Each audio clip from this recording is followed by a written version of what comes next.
Sejam bem-vindas a esta sua igreja. Se quiserem louvar conosco, cantar o Senhor, ponta em pé nesta manhã.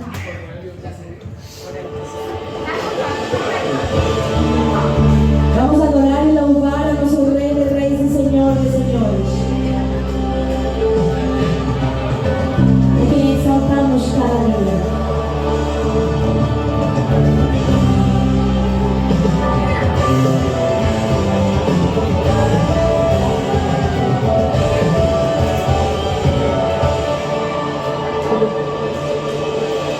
Todo o que nos pediu. Aleluia, Senhor. Todo o que nos pediu. Porque Ele fez maravilhas, grandes Deus, grandes Deus. Todo o que nos pediu.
Abençoado, Senhor, tu és amado, Pai.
Nós te reconhecemos, Senhor, como o nosso único Salvador, Senhor.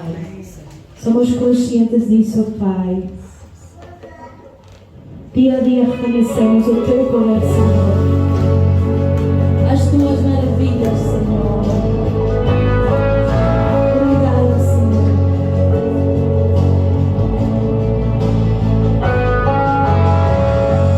Eu não tenho para alguém. Teu perfume está marcado em mim. Nas sombras das tuas asas sempre sou. Eu não sei mais o que fazer. Se a tua presença não sei viver, não precisa vir além de ti.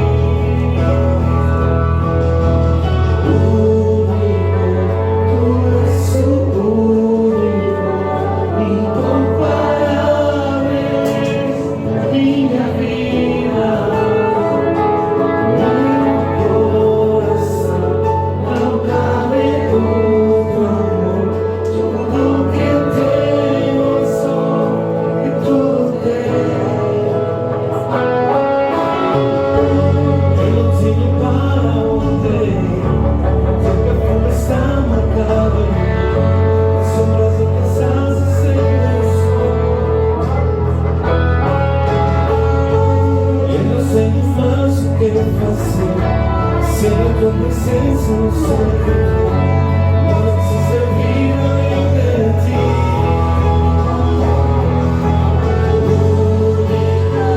Tu és o único, incomparável, na minha vida. Meu coração não cabe outro amor. Tudo que tenho só tu tens.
vão assistir depois nas redes sociais.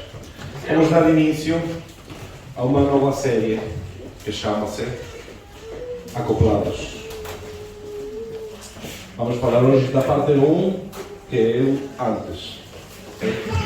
Porque vamos falar desta série de Acoplados, que aparece tipo um casal aí, porque estamos em fevereiro. E fevereiro é o mês do... Exatamente. Do amor, dos namorados, da amizade, dos casais, como quiserem. Okay? Então vamos falar da primeira parte de hoje. Há uma ideia muito comum que quase todos acreditamos alguma vez, embora não digamos sempre em voz alta, que é quando chegar a pessoa certa, tudo vai correr bem. Muitas vezes não só utilizamos aquela frase em pessoas, senão quando chegar o tempo certo, tudo vai dar certo. Quando eu tiver um parceiro, vou me sentir completo. Se calhar quando me casar, a minha vida vai ordenar-se.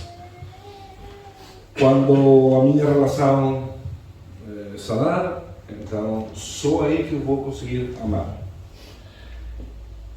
E sem nos darmos conta, colocamos sobre uma outra pessoa ou sobre uma outra situação uma expectativa que só Deus é que pode sustentar. Porquê? Porque se eu digo, quando chegar a pessoa certa, é que eu vou mudar. O que é que eu estou fazendo?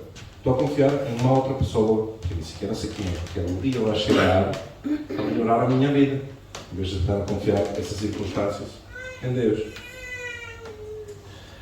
Eu já vi, seguramente vocês verem também pessoas que dizem, ou por exemplo, que mudaram a sua forma de ser para eles serem amados por uma outra pessoa, que ficam em relacionamentos errados, vamos dizer assim, por medo a ficar só, ou entram então numa relação esperando que uma outra pessoa repare o que está quebrado dentro de si.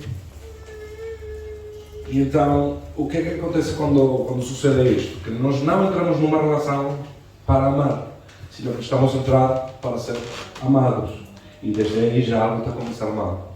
E não estou falando só de relacionamentos amorosos. Isto aplica para um trabalho, para um companheiro de estudo. E então estamos começando mal, se nós queremos que chegue uma outra pessoa a arranjar a nossa vida. Há um cantor que eu gosto muito, não vem a caso dizer o nome, mas vou dizer agora, que é Ricardo Arjona. Ele falou numa apresentação algo que sempre ficou na minha cabeça. Ele dizia que o amor tem alguma semelhança ao que acontece nos aviões. Quando um avião entra numa emergência, que largam as máscaras, o que é que eles dizem? Ponha primeiro a sua, para tentar ajudar o que tem ao lado. Porque se você não coloca a sua, você vai ficar sem oxigênio, vai tentar ajudar o outro e vão ficar os dois lá fora. Então, no amor é mais ou menos igual, no relacionamento. Eu tenho que estar bom para então eu começar um relacionamento saudável com alguém.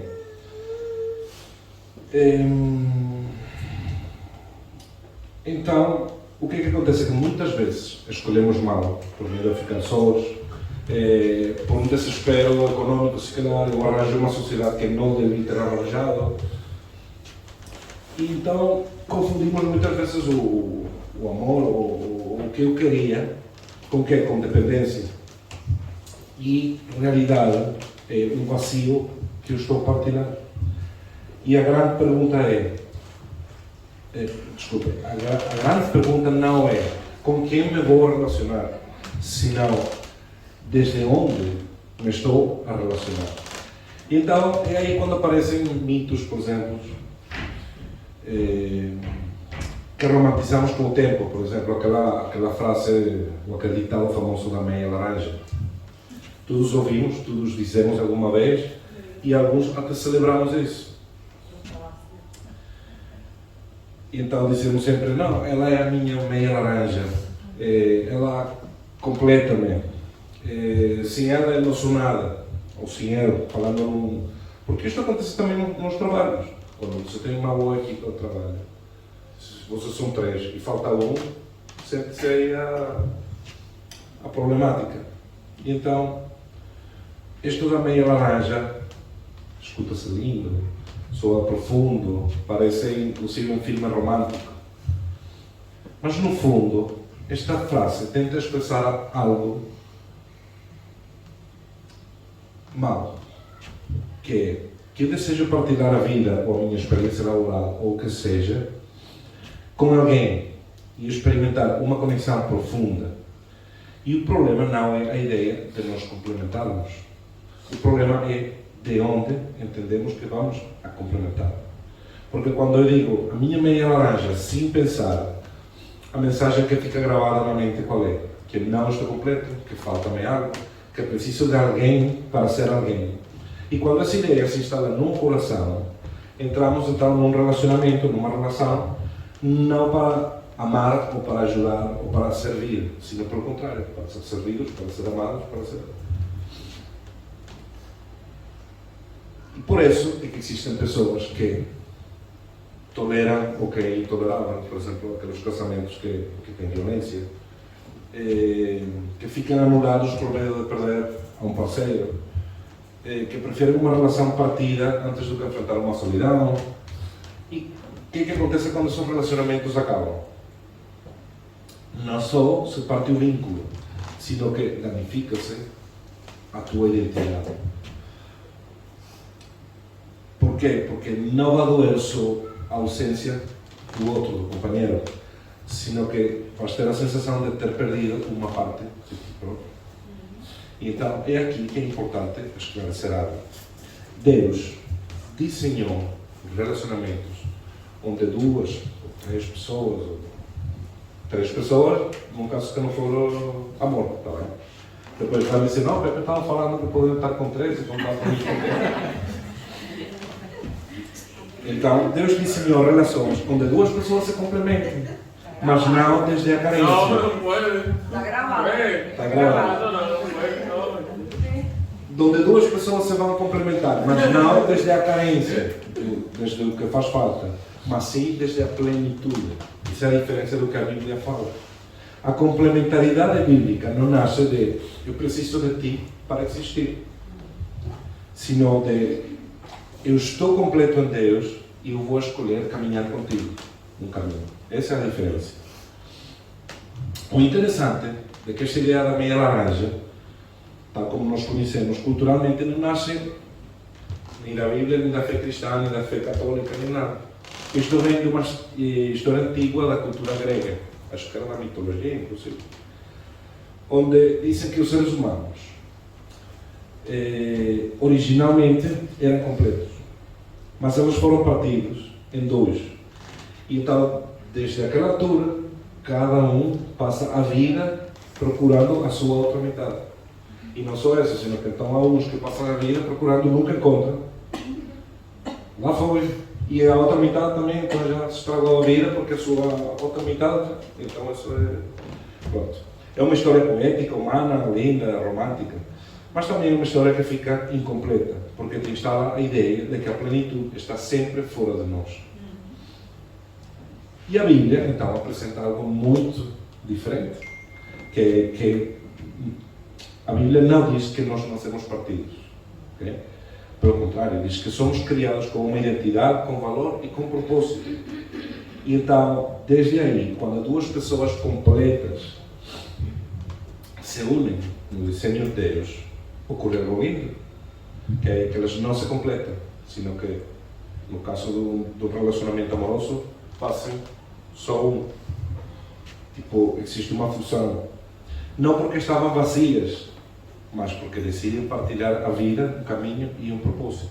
E é por isso que insisto, isto não aplica só para relacionamentos amorosos, porque quando tenho uma sociedade no trabalho, a ideia qual é? Partilhar a vida, o caminho e o propósito daquela empresa, por exemplo. É por isso que a união de Deus propõe não uma dependência e comunhão, sino nenhuma função por necessidade, nenhuma unidade por decisão.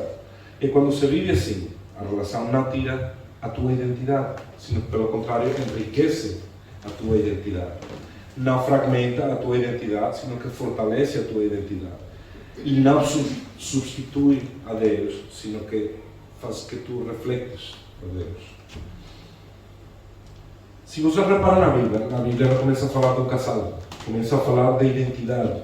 Desde o primeiro capítulo, o que Deus fez? Criou o ser humano, à sua imagem, com uma intenção, com um desenho e com um valor. Ele não criou meio Adão, ele criou um Adão completo. Não criou rascunho, não criou pessoas em pausa. Ele não criou Adão e disse: tu vais ficar aí até eu criar a tua outra metade, que ela vai chegar, vai se unir a ti, então vai sair os dois. Ele criou o Adão. E por isso Paulo pode dizer com certeza em Efésios 2:10: porque somos feitura sua, criados em Cristo Jesus para boas obras. Ele não diz, somos uma feitura em processo até chegar à pessoa certa. E também não diz que somos uma obra incompleta à espera do amor. Ele diz que é uma feitura, que é uma obra terminada. Então, o desenho de Deus nunca foi unir 2 ou 3 ou 4 pessoas vazias, mas unir pessoas completas. O amor não nasce de preciso de ti para existir, mas de sou completo em Deus e desde aí vou escolher caminhar contigo. Então, quando nós compreendemos isto, começa a haver uma ordem dentro e deixamos de exigir à outra pessoa o que não lhe corresponde. Deixamos de carregar relações com expectativas impossíveis e começamos a amar desde um lugar mais livre e mais verdadeiro. E a tua identidade não começa quando alguém te escolhe. Começa quando Deus te criou, quando Deus te chamou, quando Deus te deu um propósito. E por isso o amor não se busca para encher o vazio, mas para partilhar o que já foi enchido por Deus. Sim. Quando a tua identidade não está clara, por exemplo, ou está confusa, ou está incompleta, há uma das primeiras áreas onde se nota, que geralmente e hoje em dia dá para ver muito, que é na parte da sexualidade. Por quê? Porque a sexualidade não só é física, okay? Sempre é uma expressão do que nós acreditamos acerca de nós mesmos e do outro. E Paulo aborda este tema com uma clareza impressionante em 1 Coríntios 6, 19 e 20. Diz: não sabem que o corpo de vocês é templo do Espírito Santo, que habita em vocês, que receberam de Deus, não são de si mesmos, porque foram comprados por um preço. Portanto, glorifiquem a Deus com o corpo de vocês. Paulo não está a dizer, cuidem-se porque está proibido. Okay? Ele está a dizer, cuidem-se porque você tem um valor, você tem um propósito. Não está a apelar ao medo, está a apelar à identidade. Então, quando não sabemos quem somos nós, muitas vezes utilizamos a sexualidade para nos sentirmos valiosos, desejados, importantes. E geralmente o que isso traz é um vazio maior do que já estava. E muitas pessoas, por exemplo, dizem, eu não queria fazer isso, mas aconteceu. Foi só algo físico, foi algo passageiro, não significa nada. Na realidade, quase sempre significa mais do que estamos dispostos a admitir. Por quê? Porque quando a identidade não está afirmada, o corpo termina a pedir o que o coração não aprendeu a receber corretamente. Deus, por exemplo, nunca desenhou a sexualidade como uma prova de amor, nem como uma moeda de troca, nem como uma forma de reter alguém. Desenhou como uma expressão profunda de compromisso que já existia. E não é porque Deus queria limitar o prazer, muito pelo contrário, quer cuidar do teu coração. Agora, isto, como tenho falado, não é uma mensagem só para solteiros, nem para casais, é uma palavra para todos. Por quê? Porque, por exemplo, um casamento não é só um estado civil, é um testemunho. Há casais que vivem num relacionamento e são exemplo para outros. Ensinam palavras, ensinam que o amor não se trata só de química, não é só um desejo, sino também são decisões. E nós vivemos numa cultura que vive de relações descartáveis, hoje em dia. Os matrimónios são qualquer, ou seja, qualquer um hoje em dia casa-se e também qualquer um de jeito a isso. Quando nós não temos uma identidade firme em Deus, creemos que precisamos de muitas fontes para sentirmos completos. Mas quando entendemos, quando nós percebemos que nós somos como Ele, então aprendemos que o amor não se multiplica para encher vazios, se cuida para não perder a profundidade. Inclusive, é tão importante aquela parte que há pessoas que dizem, como estava falando há pouco, que dizem, não, mas foi só uma noite, isso não significa nada, eu não me envolvi sentimentalmente. Mas o corpo, biologicamente, não entende acordos verbais. O corpo lembra-se. De facto, eu estava a ler um estudo daquele biológico, não sei, médicos, que dizia que, sobretudo na mulher, quando a mulher tem um relacionamento com vários homens, fica não sei bem se no ADN, na célula, em alguma parte, fica sempre tipo uma parte daquela outra pessoa para o resto da vida. Então, hoje em dia o que é que nos dizem, por exemplo? Que... espera aí, desculpa. Ficando bem já.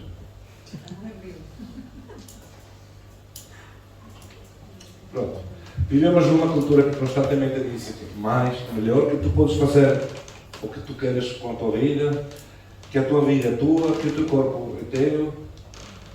Pronto. Há quem acredite nisso, mas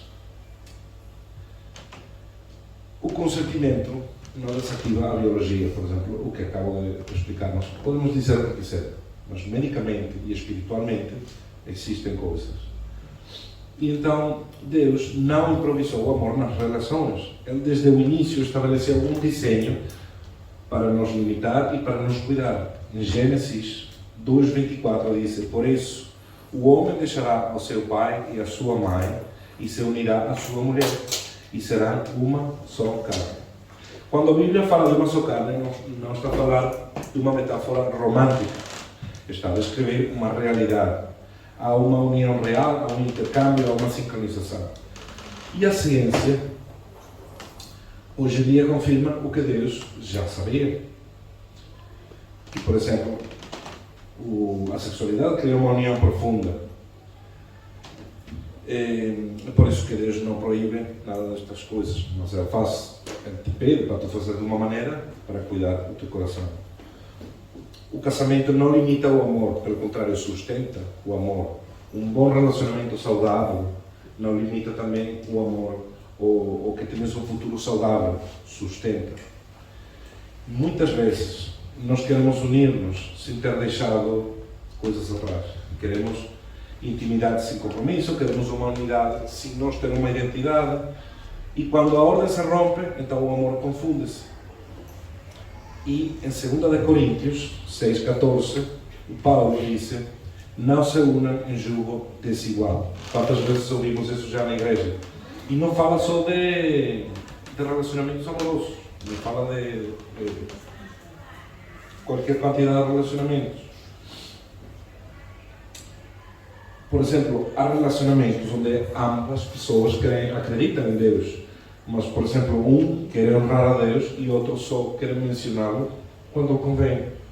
Então, onde um quer crescer e o outro quer só sobreviver espiritualmente, não vai dar muito certo. Onde um quer fazer as coisas bem e o outro quer ver até onde se pode chegar sem que passe nada. Isso também é um jugo desigual. É desigual, por exemplo, quando um quer construir e outro só quer desfrutar. Quando um quer sarar uma ferida e outro não quer enfrentar nada. Quando um vive com a sua fé, com convicção, e outro por conveniência. E então é perigoso que isto não sempre se nota desde o início. Tu às vezes conheces uma pessoa e dizes, parece, por exemplo, para fazer um trabalho, tu dizes, parece ser uma pessoa certa, eu vou unir com aquela pessoa. E com o tempo começas a ver coisas, como dizem hoje em dia, red flags. Red flags, Jesus. Mas com o tempo a diferença da direção começa a sentir-se. e começar a criar frases internas. Eu pensava que ele ia mudar, ou dá o tempo que ele vai mudar. Eu creí que com o tempo ele ia amadurecer. Eu pensei que não era tão importante.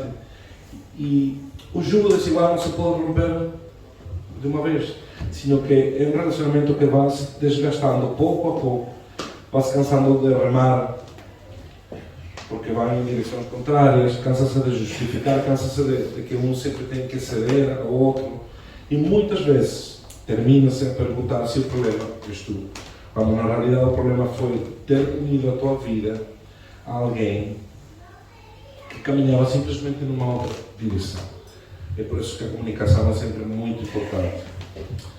Havia uma vez um casal, eles brigavam muito. O homem chegava sempre a casa chateado e começava a pegar com a mulher, que a comida, que os pratos, que a roupa, e então a mulher também chegava chateada todos os dias e já tinha estava quente aquela situação.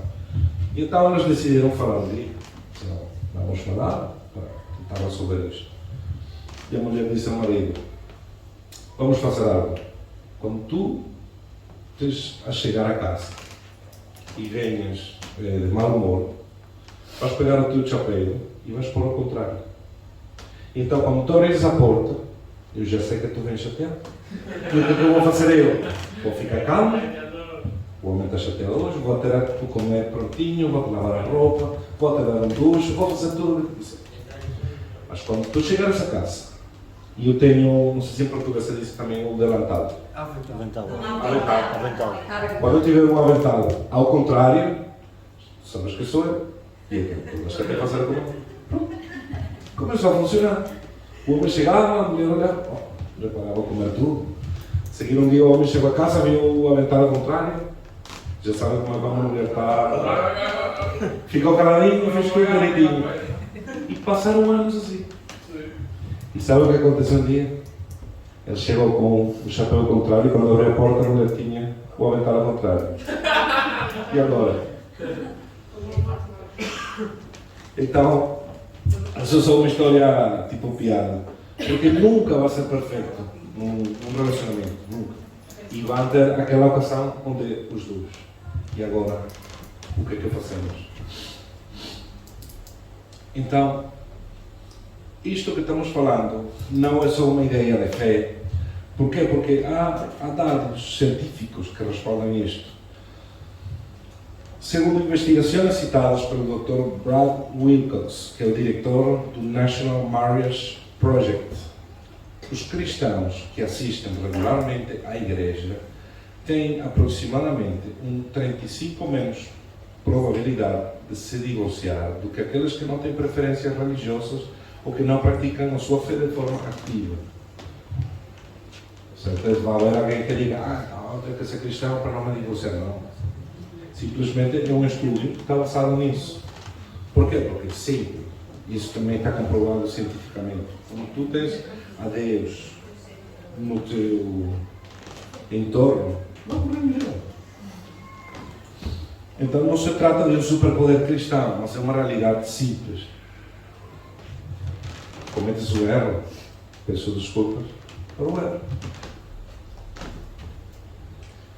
É saber ceder ante aquela situação e muitas vezes, humanamente, são coisas que são impossíveis. Eu conheço pessoas que por ter a certeza que ela errou, não vou pedir uma desculpa. Simplesmente, o orgulho é...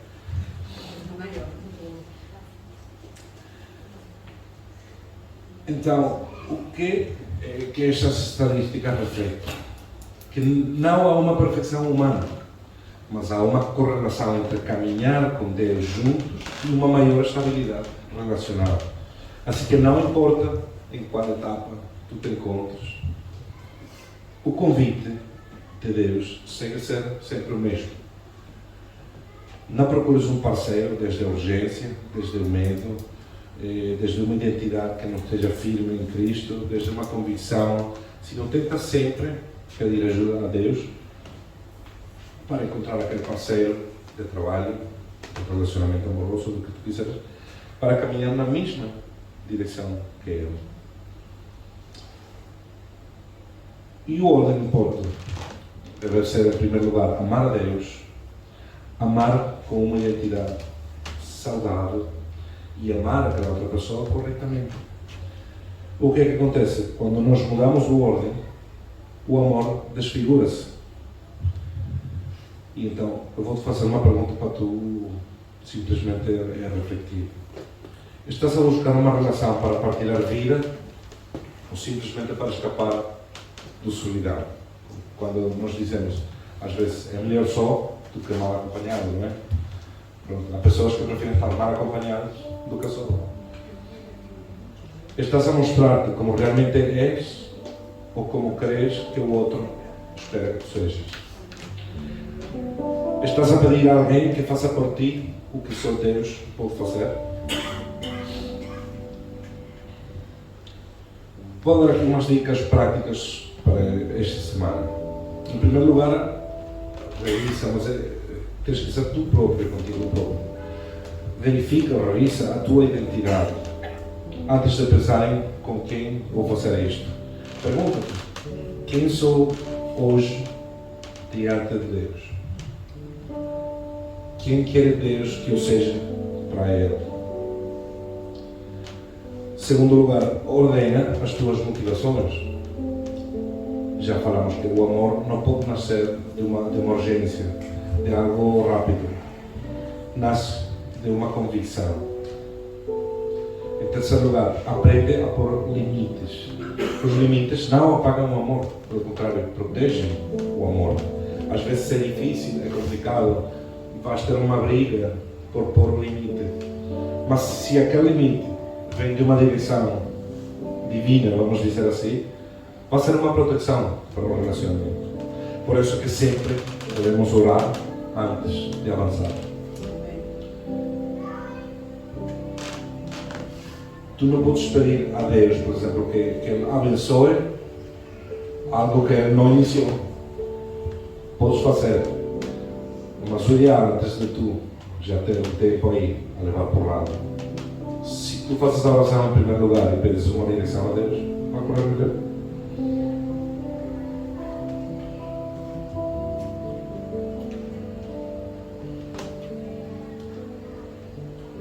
Esperar em Deus não é ficar quieto também. É confiar em Deus, não é desentender-se da responsabilidade pessoal. Às vezes nós dizemos, não, eu vou esperar que Deus faça X coisa. Mas se tu também não faças. É aquela dica que dizem que a Bíblia diz, mas não é a Bíblia que diz ajuda-te, que eu te ajudarei. A Bíblia não diz isso. Mas é verdade também. Ou seja, eu lembro-me na igreja do meu tio, havia um rapaz que sempre dizia que ele sonhava com viajar, e ele queria viajar e conhecer a Europa, e a América, e a Ásia e tal, sempre com aquela, vou viajar, e eu estou a pedir a Deus para viajar, e um dia ele comentou isso ao meu tio, que o pastor meu tio disse, está bem, e tu já tens feito alguma coisa para isso? Não, estou a esperar que o Senhor me diga para viajar. Está bem, está certo? O Senhor vai me dizer um dia. E então meu tio disse para ele, se eu te comprar uma passagem agora, para tu ires à Europa, consegues dizer, não tenho passaporte, eu não tenho não sei o quê. Então o que estás fazendo? Tu tens que ter uma preparação, um propósito do que tu queres, aonde queres chegar, tens que ter uma preparação. Porquê? Porque Deus muitas vezes não vai buscar por ti, quer que sejas tu a procurar algo. Ele não vai escolher por ti. Nós temos livre albedrío. E não vai decidir por ti também. O Senhor muitas vezes pode dar um toquezinho para tu entrares novamente na direção, mas a decisão vai ser sempre tua. Como sempre dizemos aqui e diz todo mundo, Deus é um cavaleiro. Ele não vai te obrigar muitas vezes a fazer coisas. Ele forma o teu coração, mas espera que tu caminhes com intenção. Então, ser intencional não significa ter ansiedade, ter desespero, nem ser a buscar um parceiro como quem busca um estacionamento. Ser intencional significa ter claro quem tu és, qual é a tua identidade e o que estás a construir e para onde é que tu vais. Agora que havia isto de buscar estacionamento, lembrou-me de uma história. Era em Venezuela, para os que são madeirenses, tem uma zona que é Maracaibo. Então os que moram aí chamam-se maracuchos. Dizem maracuchos. Isto não tem muito a ver com isto, é uma piada. O homem estava num carro um dia a procurar um lugar de estacionamento, um parque, e dava voltas e não havia maneira. E ele sabia que a mulher estava à espera e estava chateada e ele não conseguia, não encontrava. Então começou a orar e ele disse: Senhor, olha, eu nunca te peço nada, mas pronto, neste momento sabes que a minha mulher está chateada, dá-me uma mãozinha, ajuda-me a encontrar um lugar. E nada. E eu me dava voltas. Então dizia que nunca peço nada, ajuda-me. Nada. E eu continuava e a mulher ligava para ele e ele não atendia o telemóvel. E ele disse: oh meu Deus, não posso ajudar a encontrar um lugar de estacionamento? Olha, eu vou deixar a bebida, vou deixar as mulheres, eu vou me dedicar a ti, juro-te, só dá-me um lugar de estacionamento. Agora que ela disser isso, começa a sair do carro. Eu disse: deixa estar, já encontrei. Então, muitas vezes somos assim com Deus. Estamos a pedir coisas e quando o Senhor dá, obrigado, já encontrei. E apontamos ao nosso caminho, não é? E então, a intenção correta nasce de um coração preparado, de alguém que sabe dizer não também quando é preciso e sim quando realmente é saudável. A intenção correta constrói-se com decisões conscientes. Buscar um parceiro, por exemplo, não é falta de fé, mas procurá-lo desde o lugar errado, desde a urgência, por exemplo. Não sei se isso diz urgência. Quando eu falo de urgência é tipo do desespero. Okay? Deus honra os que esperam, mas também os que caminham com sabedoria. É por isso que o rei Salomão, o que é que pedia a Deus? Sabedoria. Há dias eu falava com a Karina qualquer coisa e o que dissemos foi: temos é que pedir sabedoria para fazer isso. Porque de fazer, a gente sabe fazer, ou vai fazer de alguma maneira, mas vai ser a maneira certa. Aos que não entregam o coração a qualquer um, por exemplo, aos que não negociam as suas convicções por companhia, aos que entendem que estar sós por um tempo é melhor do que caminhar acompanhados na direção errada. Pensem a Deus que o tempo dele é perfeito, mas temos que trabalhar também para, de alguma maneira, apurar ou encontrar, chegar ao tempo. Porque quando tu tens claro quem tu és diante de Deus, não procuras alguém que te complete. Vais buscar alguém com quem partilhar um propósito. E quando o teu coração está em ordem, a procura deixa de ser desesperada. E então torna-se uma procura saudável. Se tu estás à procura de um parceiro sentimental para o trabalho, para o que for, para uma amizade, Deus quer que tu encontres alguém. Ou realmente Ele quer, porque Ele conhece o teu coração. Mas Ele quer que tu faças aquele encontro desde um coração saudável, que tu tenhas uma identidade firme e que tenhas uma intenção correta. É o que temos que aprender esta semana. Pai, agradeço pela vida de todas as pessoas que estão neste lugar. Agradeço por esta semana que acabou. Agradecemos também por esta semana que vai começar novamente, por tudo aquilo que tu tens preparado para nós, por todas e cada uma das petições que os meus irmãos e que eu tenho também no meu coração. Peço que sejas tu liderando aquele sentir que há nos nossos corações. Pedimos e peço nesta hora que sejas tu a ajudar-nos com a sabedoria necessária ajudar-nos com aquilo que precisamos para encontrar relacionamentos saudáveis, para encontrar o que realmente tu queres para cada um de nós. Seja no trabalho, seja num relacionamento amoroso, tu conheces os corações de cada um de nós. E tu conheces o que realmente nós queremos e o que realmente nós precisamos. Peço para ter uma semana abençoada. Pedimos isto no nome do teu Filho, que é sobre todo nome. Amém. Vamos dar uma salva de palmas ao nosso Senhor.